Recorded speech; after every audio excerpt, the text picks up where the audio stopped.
अस्सलाम वालेकुम, I hope you all are doing well. तो इस वीडियो में मैं बात करने वाला हूँ क्लास 10th 11th 12th, चाहे आप सॉफ्ट जोन से हो चाहे आप हार्ड जोन से हो। बिकॉज सॉफ्ट जोन वाले बच्चों के लिए भी मैं डेट शीट के ही रिगार्डिंग बात करने वाला हूँ, बिकॉज लोगों के बहुत सारे डाउट्स हैं। और साथ ही साथ हम बात करेंगे 10th 11th 12th के जो बच्चे जो हार्ड जोन में आते हैं उनका डेट शीट कब निकलेगा। तो मेरे पास कंफर्मेशन है उसी चीज के रिगार्डिंग। तो फर्स्ट ऑफ ऑल अगर मैं बात करूँ सॉफ्ट जोन के बच्चों की, देखो आपको पता है एक हफ्ता पहले आपका जो डेट शीट है वो रिलीज कर दिया है जेके बोस ने, राइट। लेकिन मेजॉरिटी ऑफ स्टूडेंट्स की जो थिंकिंग है वो ऐसा बोलते हैं कि जेके बोस ने बीच में सब्जेक्ट्स के गैप बहुत कम रखे। मतलब कुछ लोग तो ऐसा बोलते हैं कि उन्होंने एडिशनल के लिए ज्यादा गैप रखी है, लेकिन जो हमारे मेन सब्जेक्ट्स हैं, कोर सब्जेक्ट्स हैं, उनमें दो दो तीन तीन दिन रखे हैं। तो हम वो कैसे पढ़ पाएंगे? देखो पहली बात, डेट शीट आना इज नॉट लाइक दिस कि आपके जो वो गैप्स हैं अब उनमें पढ़ना स्टार्ट कर दो। डेट शीट का मतलब यह है कि आपका इस पर्टिकुलर डेट से लेके फॉर एग्जाम्पल ए से लेके बी तक जो आपका एंडिंग डेट होगा, इसके बीच में आपके एग्जाम्स चलेंगे। लेकिन आपको जो सिलेबस है वो आपको उससे पहले ही कंप्लीट करना है हर एक सब्जेक्ट का। ऐसा नहीं आपको दिमाग में रखना कि अब उसके लिए 3 दिन है तो मैं उसी दिन पढ़ूंगा या पढ़ूंगी। ऐसा बिल्कुल भी दिमाग में नहीं रखना। उस टाइम पे फिर इंसान को समझ नहीं आता, बिकॉज बहुत सारे फैक्टर्स होते हैं उस चीज के पीछे। अगर फॉर एग्जाम्पल किसी बच्चे का खुदा ना खास्ता पहला पेपर या दूसरा पेपर खराब जाता है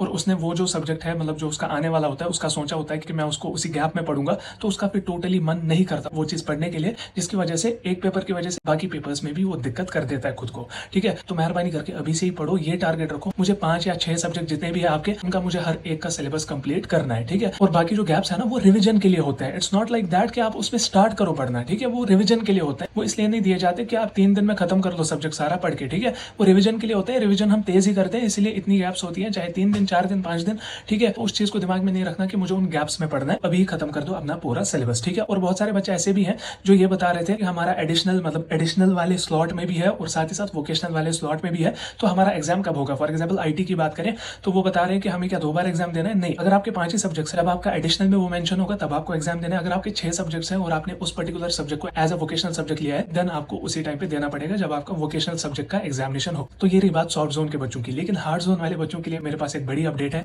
वो ये है कि मैंने जेके बोस ऑफिशियल से बात करी आपके डेट शीट के रिगार्डिंग, तो उन्होंने मुझे यही बोला कि विद इन 2 to 4 डेज इनका डेट शीट हम रिलीज कर देंगे। चलो मैं अगर खुद से भी थोड़ा सा एडअप करना चाहूँ, विद इन अ वीक आपका डेट शीट आ जाएगा। ज्यादा चांसेस है इसी वीक में, इन्हीं दिनों में आपका डेट शीट आ जाए, मुझे जेके बोस ऑफिशियल्स ने बोला। अब जो रिलीज करेंगे इस डेट शीट को उन्होंने मुझे खुद से ये बोला है। ऐसा नहीं किया मैंने कि मैं गूगल से नंबर निकाल के फिर उनको कंटैक्ट करूँ, नहीं। हमारे अल्हम्दुलिल्लाह अपने कनेक्शन है जेके बोस में। ठीक है, तो उन्होंने मुझे सॉफ्ट जोन के भी बारे में बताया था कि 2 से 3 दिन में आपका डेट शीट आ जाएगा, और आ भी गया था। और इस बार भी उन्होंने सेम ही चीज बोली है, लेट्स सी क्या होता है। उन्होंने बोला है 2-4 दिन में आ जाएगा, लेकिन मैं अपने एंड से थोड़ा सा एक्सटेंशन करना चाहता हूँ, मतलब विद इन अ वीक आपका डेट शीट आ जाएगा। ठीक है, और साथ ही साथ हार्ड जोन वाले बच्चों का भी एज पर एकेडमिक कैलेंडर ही एग्जामिनेशन स्टार्ट होगा। ठीक है, तो ये कहना था मुझे इस वीडियो में। बाकी इस वीडियो को लाइक और शेयर करें हर एक बच्चे के साथ, और साथ ही साथ हमारी चैनल को सब्सक्राइब जरूर करें, बिकॉज अब हम 40K के नजदीक हैं। 40K देखते हैं कब तक हो जाएंगे, मैं देखता हूँ कि आप कितना बूस्ट कर पाओगे इस चीज को। ठीक है, तो बाकी हम मिल जाएंगे किसी और वीडियो में, तब तक के लिए अल्लाह हाफिज, टेक केयर।